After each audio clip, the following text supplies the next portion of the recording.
The baker didn't know why the old man fed pigeons daily, until she saw what was hidden in his coat pocket. Before we begin, where are you watching from? Drop in the comments. I love seeing how these little stories reach places I could never imagine. Every morning in this quiet little town, there was a man. He didn't speak much, didn't seem to have anywhere urgent to be.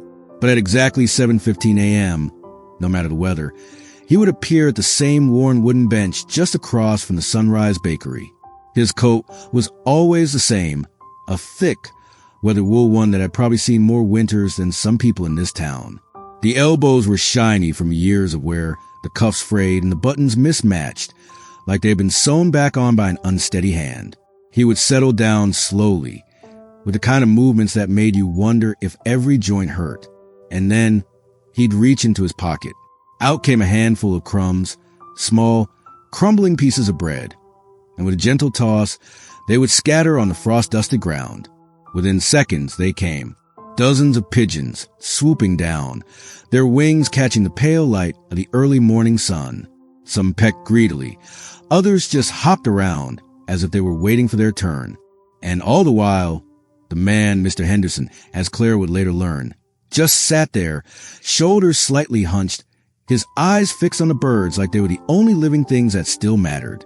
Clara, from her spot behind the bakery counter, had seen him almost every day for the past year.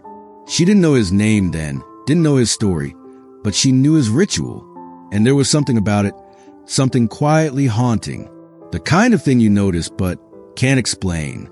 Maybe it was the way he never smiled, not even when one of the pigeons landed close enough for him to touch. Maybe it was how his hand lingered in his coat pocket, even after crumbs were gone, like whatever was inside wasn't just bread. On most days, she wouldn't think much beyond that. She'd keep kneading dough, dusting flour off her hands, greeting the first customers of the morning. But one day, one biting cold morning in early winter, Clara saw something that made her pause. Mr. Henderson was shivering. Not the kind of shiver you can shake off. The kind that makes your whole body look smaller, like you're curling in on yourself. His lips were pale, his fingers trembling as they tossed the crumbs. And still, he stayed. The pigeons pecked happily, completely unaware of the cold, while Mr. Henderson feeding them looked like the frost might seep into his bones. Clara found herself watching longer than usual that day. Something about him wouldn't let her look away. She didn't know it then, but she was about to step into a story she'd never forget, and it would all begin with a single apple turnover. If you ever stepped into a bakery before sunrise, you know there's a certain kind of magic in the air. Not the loud, bustling magic of a busy cafe at noon. No, this is the quiet magic. The kind that wraps around you like a warm blanket the second you open the door. The air is heavy with the scent of yeast and butter melting into dough, sugar caramelizing the oven, and coffee brewing in the corner. Outside, the streets are still empty, just the occasional echo of footsteps or the crunch of frost under a passerby's boots. Inside, the world is soft. That world was Clara's. Clara was 32.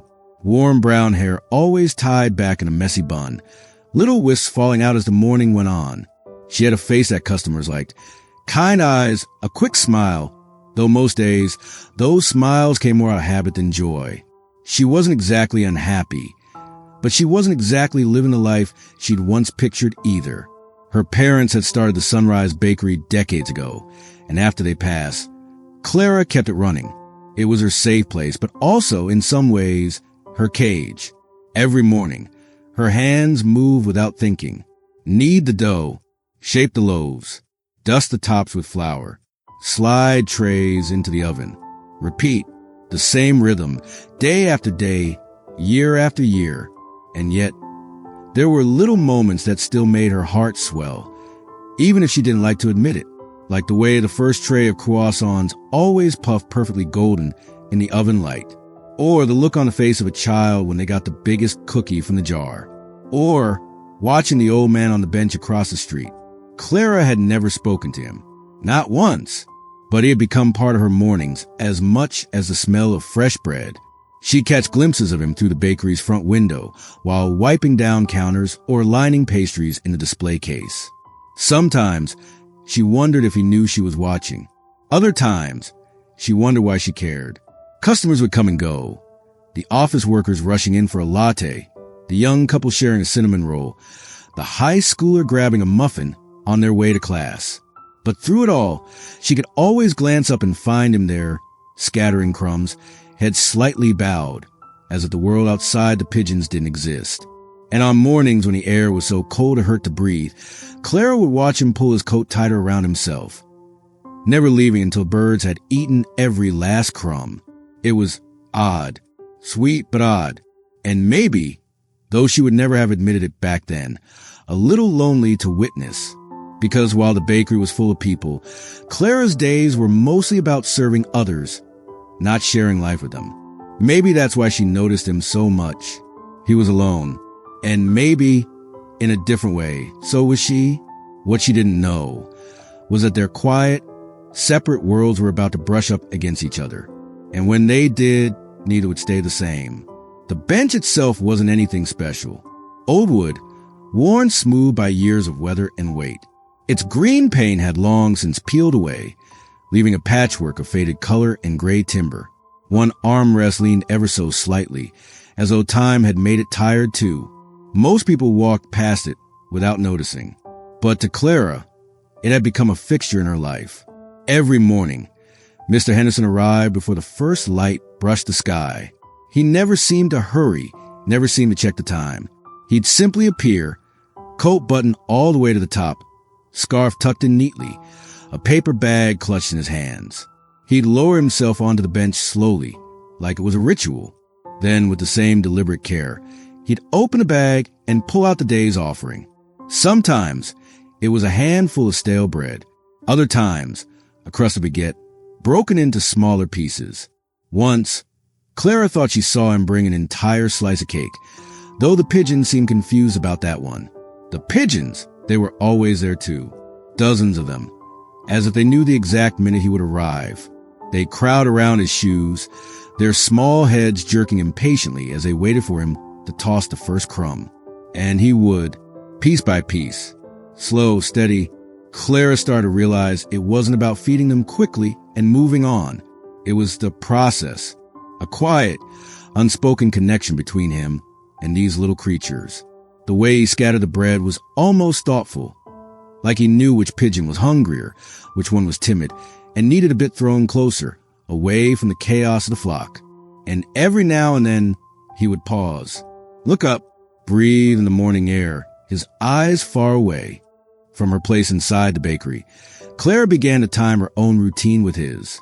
She knew exactly when to glance up from the espresso machine, to see him lean back on the bench, when to expect to slow tilt his head as the sun edged over the rooftops, when to catch that faint, almost imperceptible smile he wore when the smallest pigeon, a gray one with a bent feather, finally got its share.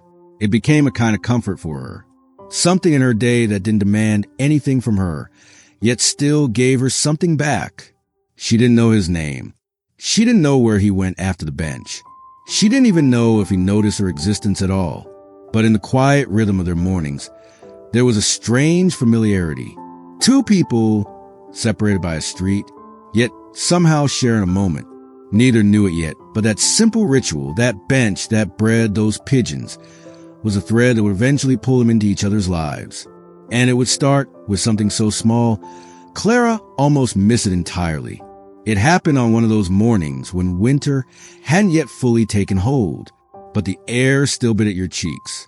Clara had been behind the counter, wiping down the glass display, the smell of fresh croissants wrapping itself around the warm space.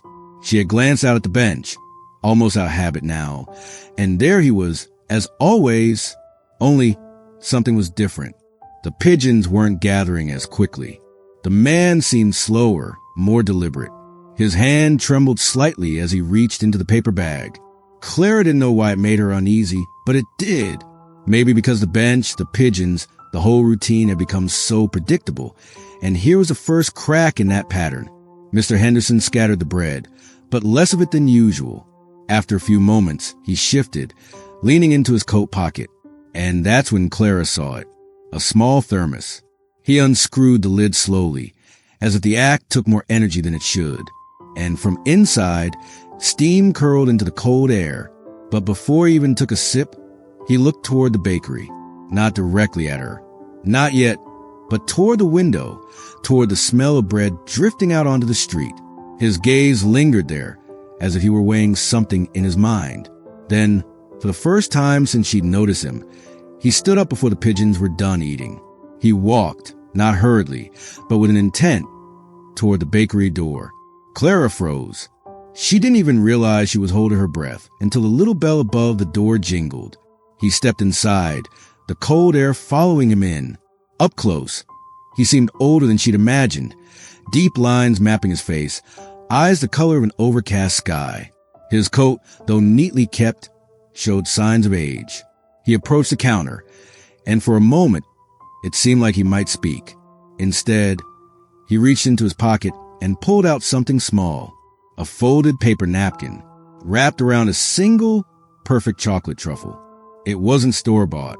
It looked handmade, slightly uneven, dusted with cocoa. He set it gently on the counter in front of her. His voice, when he finally spoke, was quiet, almost hesitant.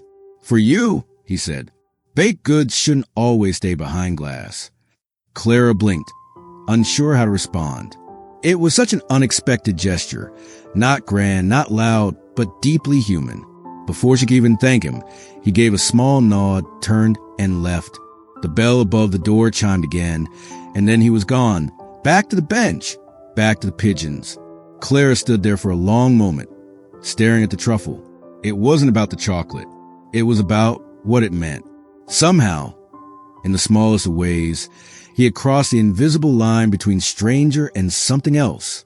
She didn't know why, but her day felt warmer, and she had the strange sense that this was only the beginning. The truffle sat in the little white paper napkin on the counter. All morning, Clara didn't eat it right away. She wasn't sure why. It wasn't that she didn't like chocolate. She loved it, but this felt different, almost like eating it too soon would break the spell. Every now and then, between customers, she'd glance at it, that imperfect round shape, the cocoa powder clinging to its edges. It wasn't the truffle itself that stirred something in her. It was the thought of him making it, the careful wrapping, the choice to give it to her, of all people. By midday, curiosity got the better of her. She took a small bite, and the taste surprised her. It wasn't overly sweet. It was rich, slightly bitter, with the faintest hint of orange zest. It was a flavor that felt personal, like someone's grandmother had passed down the recipe, and only a few hands in the world still knew how to make it. Later that afternoon, as she cleaned the coffee machine, Clara found herself looking at him again, back on his bench, scattering bread. She noticed something she hadn't before. The pigeons weren't the only ones who came to him. From time to time, a passerby would stop, not to feed the birds, but to speak to him. A quick exchange, a smile, a nod. It was subtle, but it told her something important. He wasn't invisible to everyone. And that made her wonder, who was he? That night, after closing, Clara stayed behind longer than usual. The bakery was silent, except for the ticking of the old wall clock. She was wiping down the counter when her co-worker, Elise, came back from the kitchen. "You know the man on the bench, don't you?" Elise asked casually. Clara froze. She hadn't mentioned him to anyone. Elise continued, "I see you watching him. He's been around for years. My dad says he used to own a bookshop on the corner." Clara turned to face her. "A bookshop?" Elise said, tying her apron. "Small place. Wooden shelves. Old bell on the door. The kind of place that always smelled like paper and dust. But it closed maybe 10 years ago. No one really knows why." Something in Clara's chest tightened. She pictured him younger, standing behind a counter, the same quiet presence, but surrounded by stacks of stories instead of pigeons. Elise shrugged. "Some people say he lost his wife around that time. Others, well, you know how this town is. Rumors grow like weeds." When Elise left for the night, Clara stayed a moment longer. She ran her fingers over the grain of the wooden counter, thinking of all the hands, his hands, that might have once handled books instead of breadcrumbs. Outside, through the dim streetlights, She could just make out the silhouette of the bench. Empty now. For reasons she couldn't explain, she felt a pang of loneliness. Not for herself. For him. The next morning, the sky was pale with a hint of gold. The kind of light that makes the world look softer, as if it's just waking up and isn't quite ready for the noise yet. Clara arrived at the bakery earlier than usual. She told herself it was because of the new delivery of flour, but in truth, she wanted to see if he'd be there. And he was. Same bench, same quiet posture. The pigeons, as always, were gathered like a little congregation at his feet. But today, he wasn't scattering bread. Instead, his hands were resting in his lap, loosely clasped. His gaze wasn't on the birds, it was on the sky. She didn't know why, but something about that felt significant. Like she was catching him in a moment he didn't share with anyone. As she set up the display case, she noticed a change in herself. Her eyes kept drifting to him, not with idle curiosity anymore, but with a pull. Around mid-morning, the door chimed. She looked up, and there he was. For a second, she froze.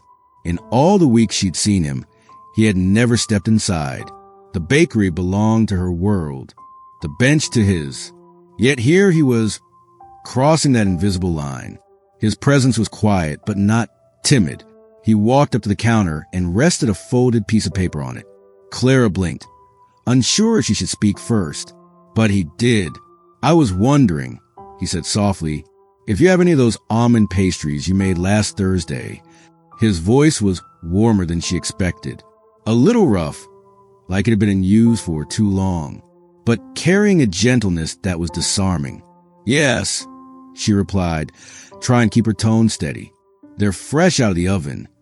He smiled, a small, fleeting thing, but enough to reveal lines at the corners of his eyes. The kind that come from years of real smiles, even if they'd been rare lately.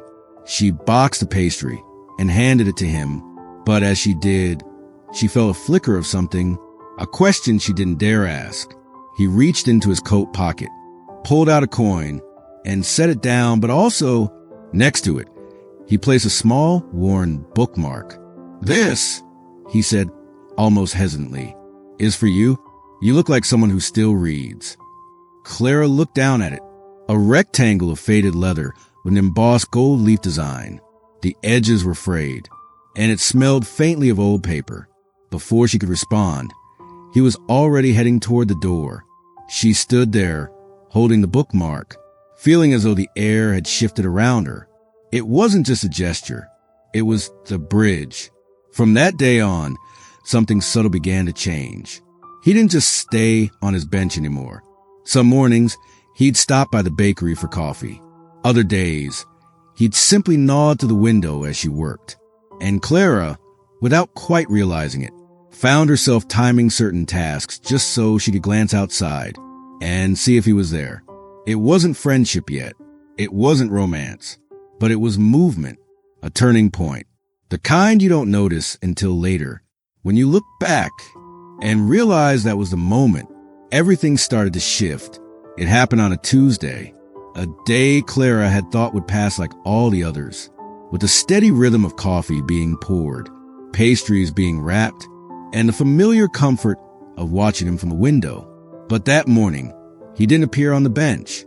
She told herself it was nothing. Maybe he was late. Maybe the weather had kept him in. Still, she felt a faint restlessness, a disruption in the quiet pattern they'd built without even speaking of it. Hours passed. The bench stayed empty. By the time the bakery closed, Clara's thoughts kept returning to him. It surprised her how much absence could weigh. The next day, the same, and the next. 3 days without seeing him. 3 mornings without that brief nod, that still figure on the bench. On the 4th day, he walked into the bakery again. But this time, he looked different. His shoulders seemed heavier. His eyes, though still kind, carried something deeper, something she hadn't noticed before. He ordered coffee, nothing else. No almond pastry, no bookmark or small token. As she set his cup on the counter, she said quietly, "I didn't see you for a few days." For a moment, he didn't answer. Then he gave a faint, almost apologetic smile. I had something to take care of. A pause. Something I've been putting off for years. Clara didn't push, but she didn't step away either. The bakery was quiet. Only the low hum of the refrigerator filled the space between them. He took a breath. I used to come here a long time ago. Not to this bakery, but this street. He looked past her, toward the window, as if seeing a memory layered over present. My wife loved this neighborhood. She'd make us stop for bread from the shop that used to be right here. She always fed the pigeons afterward. Clara's heart tightened. She'd never pictured him with someone else. But now, suddenly she could see it. 2 people on that bench, hands brushing as they tore bread apart. Laughter carried by the wind. She passed away 5 years ago, he continued, his voice quieter now. And for a long time, I couldn't come back. It hurt too much. He looked down at his hands. Those hands that always rested so gently in his lap on the bench. But one day I realized I didn't want those memories to fade. And I thought maybe if I came back, if I sat there long enough, she'd feel close again. Clara didn't speak. She couldn't. He glanced at her then, his eyes not asking for pity, just understanding. I noticed you, he said softly. Your bakery. The way you look outside sometimes, like you're searching for something too. It made it easier to keep coming back. Something shifted in Clara's chest. It wasn't just curiosity anymore. It was connection. 2 quiet lives brushing against each other, both holding pieces of the past they weren't ready to let go of. He finished his coffee slowly, then set the cup down and gave a nod. When he left, Clara stayed standing behind the counter for a long time. She thought of the empty bench, of the pigeons, of how a person can carry years of love and grief in the same breath and still find the courage to sit in the same place, day after day, because it meant not forgetting. That night, when she closed her eyes, she could almost hear the sound of torn bread and soft laughter on a windy afternoon. The next morning, Clara noticed him before he even sat down. Something about the way he walked, unhurried, but lighter than the day before, told her that the conversation they'd shared had left its mark. She didn't wave. She didn't call out. Instead, she simply watched as he eased himself onto the bench, hands folded loosely in his lap, eyes closing for just a moment, as if greeting the day in silence. The bakery was quiet, the kind of quiet that feels alive, like it's holding its breath for something. Clara stepped outside during the lull between customers. The air carried the faint scent of rain from the night before, and the cobblestones were still dark with dampness. She walked toward the bench. Her footsteps were soft, but he heard them, turning slightly before she even reached him. She didn't sit right away. Instead, she stood there for a moment, her hands tucked into her apron pockets, letting the morning settle around them. When she finally lowered herself onto the bench beside him, there were no greetings, no polite exchanges, just stillness. The kind of stillness you only share with someone you trust, someone who understands that words aren't always the truest form of conversation. From where they sat, the street looked almost like a painting. A shopkeeper unlocking his door across the way, a child chasing a pigeon, its wings flashing white in the pale light. Clara glanced at him once, not long enough to intrude, but enough to notice the way his breathing matched the slow rhythm of the morning. He didn't turn his head, but she could tell he was aware of her presence, not in a way that demanded anything, but in the quiet assurance that she was there. They sat like that for she wasn't sure how long. Minutes, maybe, but it felt suspended, as if time had decided to rest alongside them. Every so often, a breeze would lift the edge of her apron, or ruffle the cuff of his sleeve. Neither moved to adjust. There was a strange comfort in it, in doing nothing, saying nothing, and still feeling like something important was happening. At one point, a small bird hopped near their feet, pecking at some unseen crumb. Without thinking, Clara reached into her pocket, pulling out a piece of bread she'd saved from the bakery. She broke it in half, keeping one piece for herself, placing the other gently in his hand. He didn't look at her right away, But when he did, there was a faint, knowing smile. No words, just a shared act. The bread was gone quickly, the bird darting away into the air, and they returned to their quiet watch of the street. Somewhere deep inside, Clara felt the smallest shift, like a door she hadn't realized was closed had just creaked open. When she finally stood to go back inside, there was no goodbye, just a small nod, an unspoken promise that the bench, the silence, and the presence they shared would still be there tomorrow. Sometimes, the most important connections in life don't arrive with grand entrances.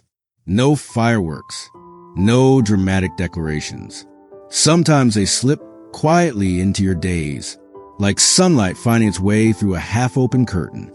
That bench, it was just wood and iron to anyone else.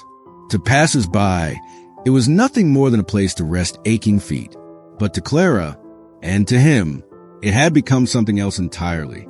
It was a small sanctuary, a place where time slowed, where the world stopped asking for explanations. And that silence they shared, it wasn't empty. It was full of the things words couldn't carry. The weight of losses neither had spoken about, the quiet hopes that still lingered under the surface, the gentle, fragile understanding that life could be softened just by not facing alone. Clara had never planned for this. She hadn't looked at him that first morning and thought, this will matter. But it did. Oh, it did. In a life made of hurried exchanges, of customers and coins and recipes, this unspoken ritual was the first thing in a long time. That wasn't about what she did. It was about who she was. And maybe that's why she guarded it so carefully, not with locks or walls, but with the simplest of promises, to show up every morning. Just show up. Sometimes they talked. Sometimes they didn't. Sometimes they simply watched the street, letting the morning breathe between them. And in those moments, Clara realized something. You don't always need to fill the silence to make it meaningful. You just need to be there, present, still. Maybe one day, the bench will be gone. Maybe one day they will too. But for now, in this sliver of time, two strangers had found a little piece of peace in a world that never stops moving. And that was enough. And maybe that's the quiet magic of moments like these. They don't arrive with fireworks or grand announcements. They slip in quietly, settle into your heart, and never really leave. Clara never planned to be part of this. She never asked for it, but it found her anyway, in the shape of a man on a weathered bench, a scattering of crumbs, and a silence that spoke more than words ever could. If this touched you, if it reminded you of the small acts that can change everything, then I'd love for you to be part of our little corner of the world here at Heartfelt Tales TV. Subscribe and help keep moments like these alive. Because somewhere out there, there's another bench, another stranger, another story worth telling.